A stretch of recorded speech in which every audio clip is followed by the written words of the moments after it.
Generic greetings and welcome back once again to Prison Architect. Today's beverage is a very filling, cheeky chopped coconut, protein drink shake type thing, half beverage, half physical nutrients. So welcome back to the game, and previously we were finishing off this, which is our freeform female facility that has also expanded into like death row and that sort of thing. Either way, it's been a fairly sedate, but a bit of a different tone, a different vibe from the previous series, because we were sort of, let's say, just sort of chilling really on the old design, but it is still, I think, a fairly decent one.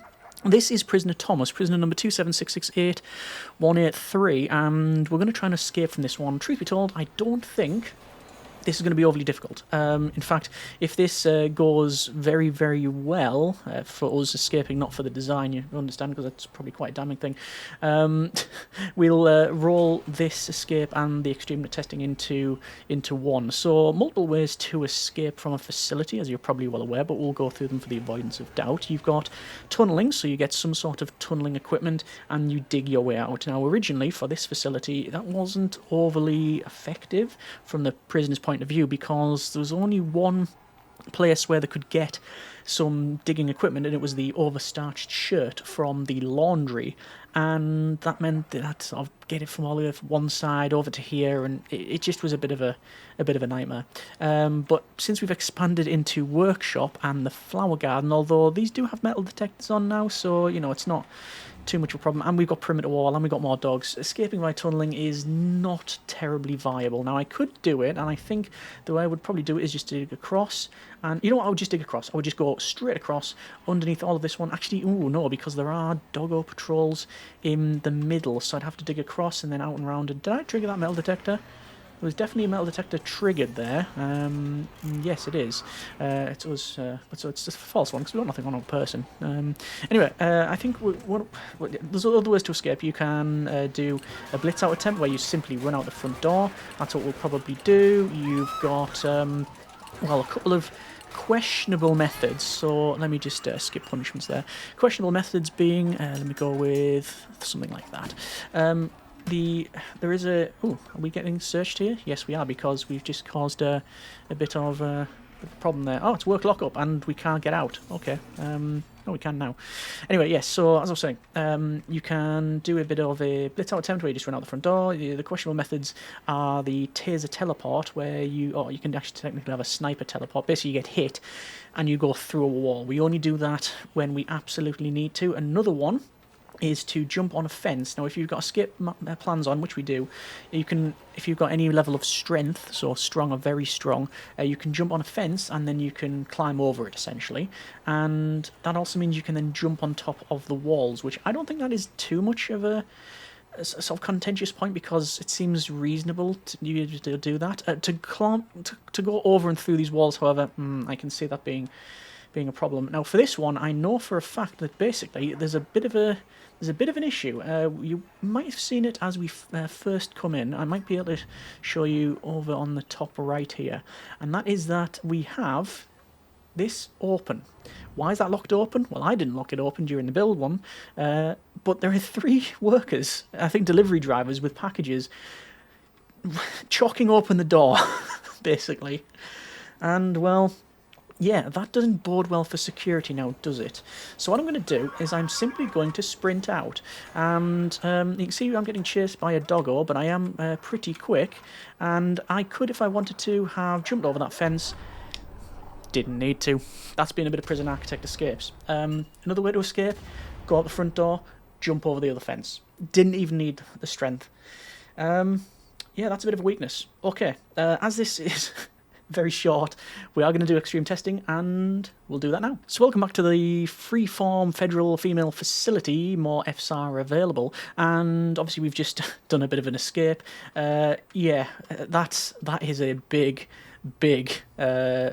sort of gap in the security, isn't it? But no matter, not much I can probably do about that one. Either way, this is the Extreme Testing Initiative, where we put the prison through its paces by inducing certain events and behaviours that may or may not occur naturally within the facility. And the idea is to see what would happen when we do these things, how the guards and inmates react, etc. So over to staffing here, and I'm going to go basically with an instant jailbreak. This one is the one that I'm really worried about, because truth be told, they can just run out through the top, and there's been a death immediately facility, and it's been... is that chapel? It is. So... No, Addison Chapel. I thought it was a different chapel where we... Well, no, actually it won't be then because they're no longer in the facility. They're left by a different method. So as you can see, there are all of these guys trying to escape. I've not initiated any sort of lockdown, any sort of guard response, because the guards are naturally congregating around this area. And yeah, you can see they're all trying to escape. Now, if they were able to get out, truth be told, the way they would probably go is through here and then up and out. Or technically, if they had any sort of rope, they can get over this fence. Now, oh, they've also got, look at that. Oh, that person's been released. So you can see now, this is where the weak point is. Obviously, I can initiate guard responses and such and do all of that. I can't even lock that closed. Look at that. There is the weak spot. We expected this. We expected it personally, so we are not really shocked when the inmates are doing it too. But obviously, you know, under ideal conditions, I would initiate guard response around here. We could bring in any emergency services, so riot police, paramedics, etc. But the idea is to see what happens when we just leave it, unless it goes completely wrong, which it hasn't. Only 7 escapes, couple of fatalities, and that's pretty much it. None of the inmates have run to a armory because we don't have one. They haven't went to security. A couple of them just got out. In fact, one of them, they had a set of keys, but they were running out and because they were released anyway. So, yeah, breaking the rules while also passing parole or having their sentence basically done. But yeah, okay. So we've seen what happens when we try and force the prisoners to run out. And guess what? When you try and do that, they will definitely head towards a stuck open door. More news at 11.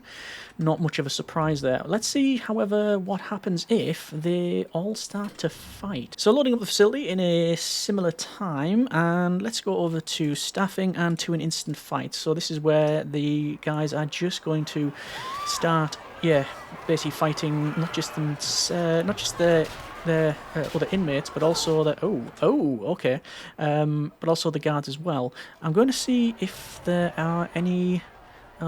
So over here, I did notice, we had a family member there. You can see there, this is Candy Corn, and they are hanging around here. They're not actually fighting. That's interesting.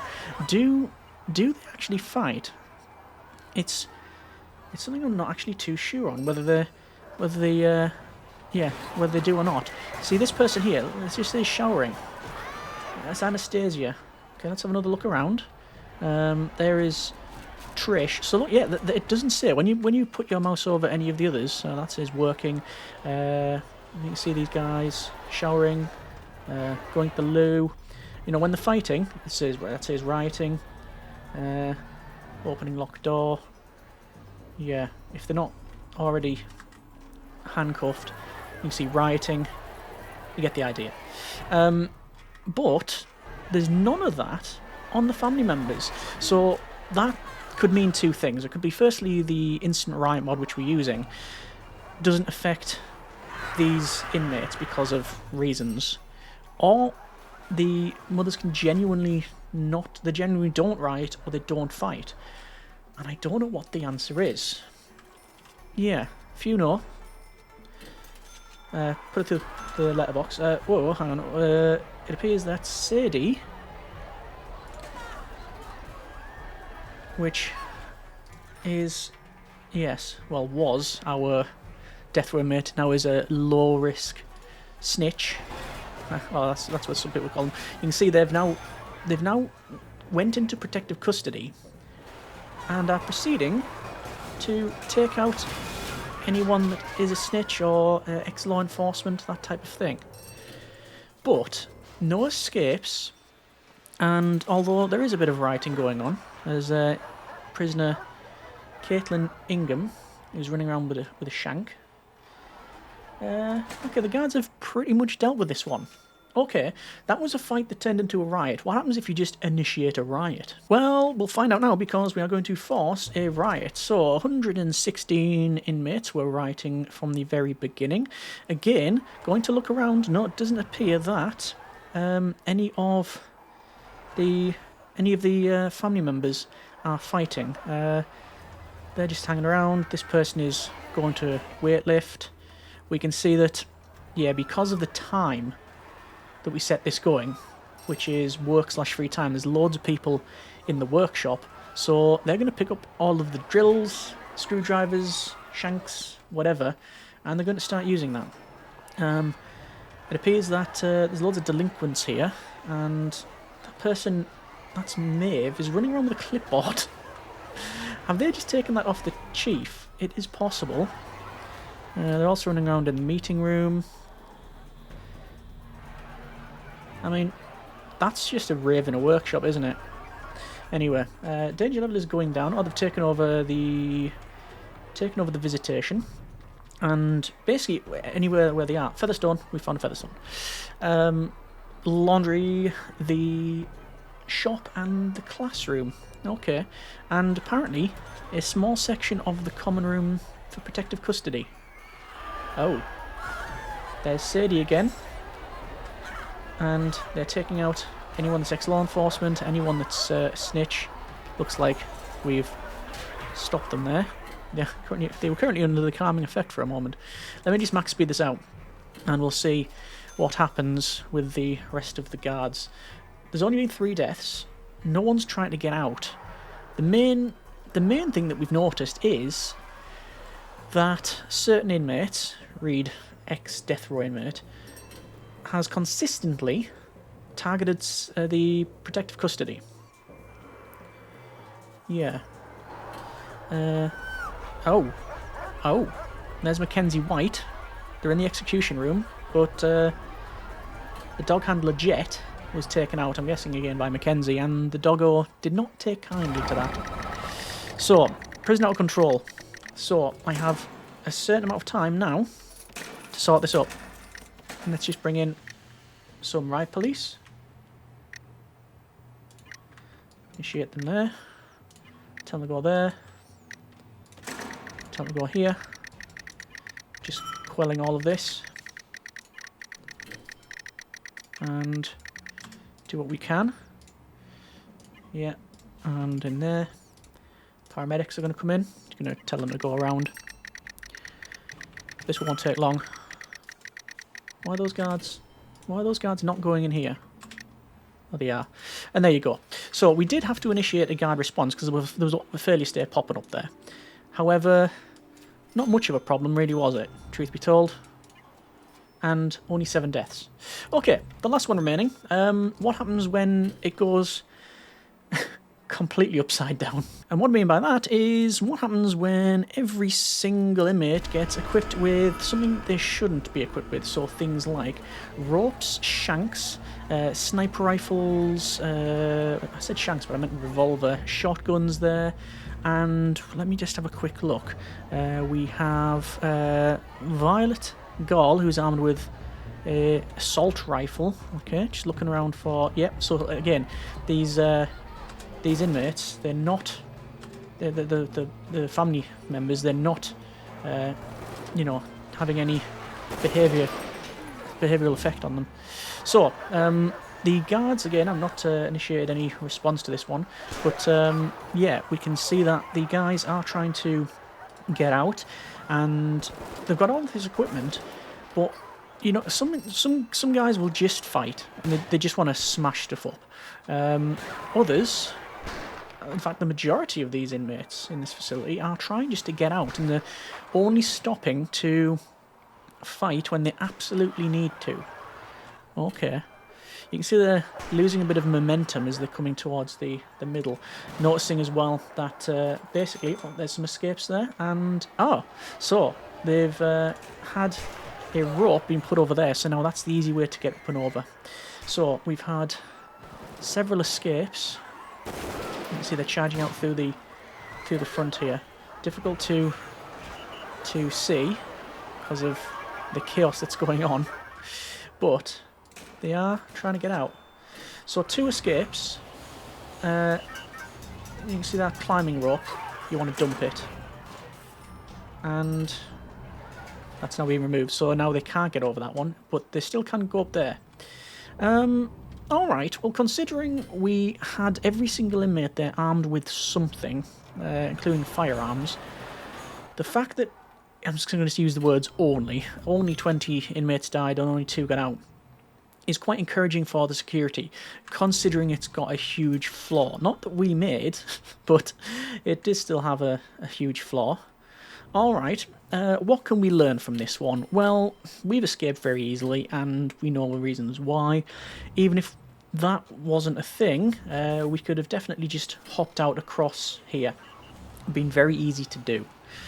For the inmates, yeah, it's probably quite easy as well, but, you know, without initiating any sort of guard response or calling in any, you know, emergency services, you know, it's been all right. Okay, how could it be improved? Well, a sniper tower and a few armed guards in reception, and a sniper tower out here would certainly be a big improvement. Sniper towers around the facility in general would work. A more perimeter wall on the outside. And there we go, there is a failure state. So warning, criminal negligence. If another 5 inmates die in the next 24 hours, we will be put in our own facility. But we are going to leave it there. Either way, that's been a bit of the escapes and extreme testing. And we always learn something from this, and it's nothing else, a little bit of fun. Let me know what you think in the comments, and as always, we'll go from there. Thanks very much for watching. Take care, and generic partings.